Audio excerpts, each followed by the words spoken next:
मी सर्वप्रथम भारतीताई लवेकर यांचं अतिशय मनपूर्वक अभिनंदन करतो की दरवर्षी एक वर्सोवा महोत्सव या ठिकाणी आयोजित करून या वर्सोव्याला एक नवीन ओळख देण्याचं काम हे भारतीताईंनी या निमित्ताने केलं आहे।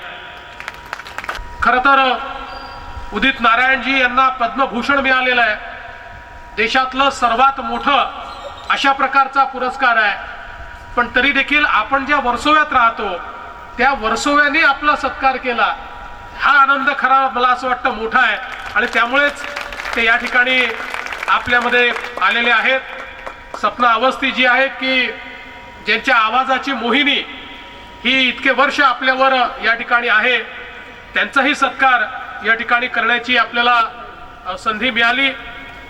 या वर्सोव्यामध्ये बीच क्लिनिंगचा इतका अप्रतिम अशा प्रकारचं काम या ठिकाणी केलं आणि युनायटेड नेशन्सने त्याची दखल घेतली।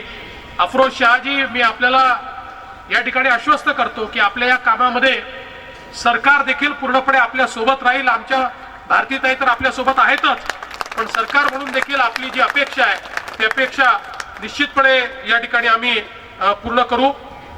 या माध्यमातून खऱ्या अर्थानं भारतीताईंनी आपल्या अहवालाचं देखील प्रकाशन केलं आहे आणि मला एक गोष्ट निश्चितपणे सांगितली पाहिजे की एक सुशिक्षित सुविद्य आणि समाजामध्ये जनतेमध्ये काम करणारी अशा प्रकारचे आमदार आपण निवडून दिल्यानंतर कशा प्रकारचं परिवर्तन त्यांच्या माध्यमातून घडवता येऊ शकतं हे भारतीताईंच्या 2 वर्षाच्या कामातून आपण बघितलं आहे। विधानसभेमध्ये अत्यंत सक्रियतेनं आपल्या भागाचे प्रश्न सातत्याने ते मांडत असतात आणि मग या ठिकाणी लोकांचं जे काही नाट्यगृहाचा प्रश्न असेल तर त्यांनी पाठपुरावा करून त्या संदर्भातलं जे काही रिझर्वेशन आपल्याला करून घ्यायचं आहे त्या संदर्भातली कारवाई त्यांनी केली।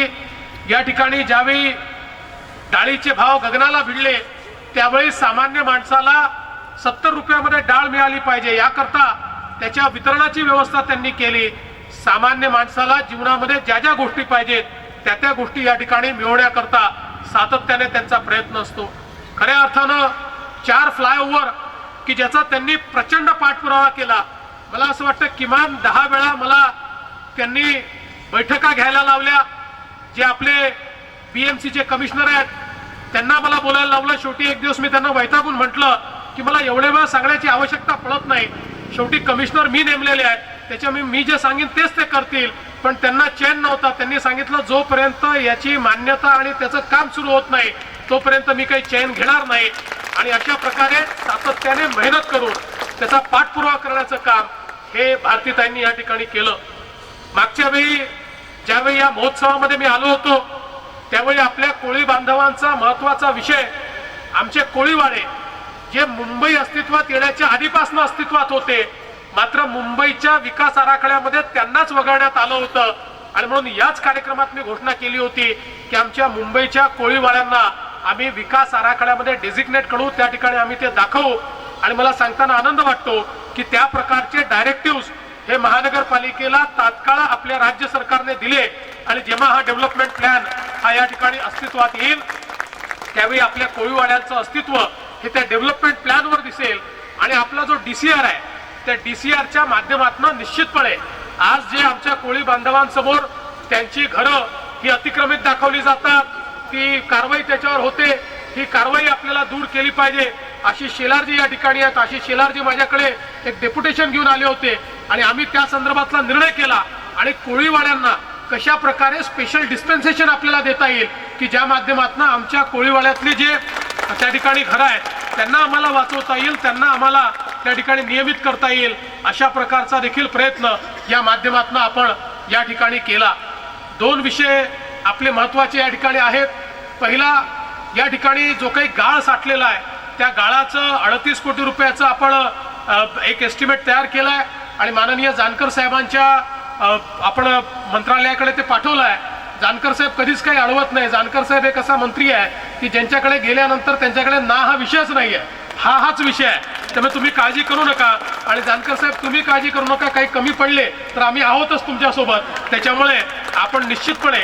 पण त्याही पेक्षा आपण, मला असं वाटतं की मध्यंतरी गडकरी साहेब या ठिकाणी आले होते आणि त्यांनी देखील ड्रेजिंग कॉर्पोरेशनच्या माध्यमातून काही ड्रेजिंग आपल्या इथे करण्याच्या संदर्भात आपल्याला त्या ठिकाणी हमी दिलेली आहे। आणि एकीकडे आपल्याला आपले मँग्रोव्ज जे आहेत हे मोठ्या प्रमाणात वाचवले पाहिजे। आमचे अमित साटमजी सातत्याने त्याकरता ॲक्टिव्हिजम करत असतात, त्याचा पाठपुरावा करत असतात, ते मँग्रोव्ज वाचवण्याचा प्रयत्न करत असतात।